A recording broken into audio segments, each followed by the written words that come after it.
ಕಲಬುರಗಿ ಜಿಲ್ಲೆಯ ಕಾಳಗಿ ತಾಲೂಕಿನ ಗಡಿಕೇಶ್ವರ ಗ್ರಾಮದ ಶ್ರೀ ಶರಣಬಸವೇಶ್ವರ ಜಾತ್ರಾ ಮಹೋತ್ಸವ ಪ್ರತಿ ವರ್ಷದಂತೆ ಈ ವರ್ಷ ಕೂಡ ದವನದ ಹುಣ್ಣಿಮೆಯಾಗಿ 9 ದಿವಸಕ್ಕೆ ಮಾಡಲಾಯಿತು. ಏಪ್ರಿಲ್ 7ರಿಂದ ಸಾಯಂಕಾಲ 7 ಗಂಟೆಗೆ ಗ್ರಾಮದ ಪ್ರಮುಖ ಬೀದಿಗಳಲ್ಲಿ ವಾದ್ಯ ಭಜನೆಗಳೊಂದಿಗೆ 4 ದಿನಗಳ ಕಾಲ ಪಲ್ಲಕ್ಕಿ ಮೆರವಣಿಗೆ ಜರುಗಿತು. ಹಾಗೆ ಏಪ್ರಿಲ್ 11ರಂದು ಬೆಳಗ್ಗೆ ದೇವಸ್ಥಾನದಿಂದ ಹೊರಟ ಪಲ್ಲಕ್ಕಿ ಉಚಾಯಿ ಮೆರವಣಿಗೆ ಪುರವಂತರ ನರ್ತನ ಭಕ್ತ ಗಮನ ಸೆಳೆಯಿತು.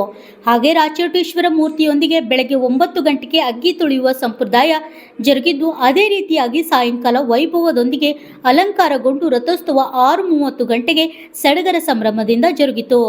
ಅದೇ ರೀತಿ ಏಪ್ರಿಲ್ 12ರಂದು ಕಾಲು ಒಕ್ಕಳಿ ನಿಮಿತ್ತವಾಗಿ ಗ್ರಾಮದ ಎಲ್ಲಾ ದೇವರುಗಳಿಗೆ ಬಣ್ಣ ಹಾಕುವ ಮೂಲಕ ಜಾತ್ರೆಯನ್ನು ಮುಕ್ತಾಯಗೊಳಿಸಲಾಯಿತು ಎಂದು ಗ್ರಾಮಸ್ಥರು ವೀರೇಶ ರೇಮಣಿಯವರು ತಿಳಿಸಿದರು. ಈ ವೇಳೆಯಲ್ಲಿ ಧನಶೆಟ್ಟಿ ರೇಮಣ್ಣಿ, ಉದಯ್ ಕುಮಾರ್ ಕಲ್ಯಾಣ್ ಶೆಟ್ಟಿ, ಶಿವಾನಂದ್ ರೇಮಣಿ, ಜಗನ್ನಾಥ್ ಕೋರ್ವಾರ್, ನಾಗರಾಜ್ ಮಹದೇವಪ್ಪ, ರಾಜಶೇಖಯ್ಯ ಕಂಬದ್, ಶರಣು ಕೋರ್ವಾರ್, ನಂದಕುಮಾರ್ ಬಳಿ, ಶಶಿಕಾಂತ್ ಪ್ರಭುಲಿಂಗ, ಸಮಸ್ತ ಗಡಿಕೇಶ್ವರ ಗ್ರಾಮಸ್ಥರು ಹಾಜರಿದ್ದರು. ಲಿಂಗರಾಜ್ ಸ್ವಾಮಿ, RJ32 ಕನ್ನಡ ನ್ಯೂಸ್, ಚಿಂಚೋಳಿ.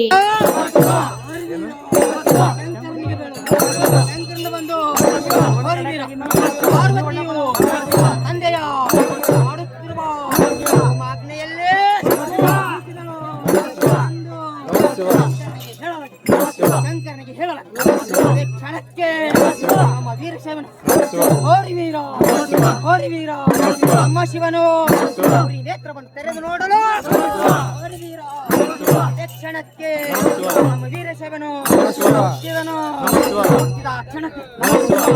ಕ್ಷಣಕ್ಕೆ ವಿನಾಕಾಸಿ ವಿಷ್ಣುಕಾಸಿ ಬ್ರಹ್ಮಕಾಸಿ ಮುಳ್ಳಾವಿಗೆ 6,000 ಭುಜಗಳು 3,000 ಭುಜಗಳು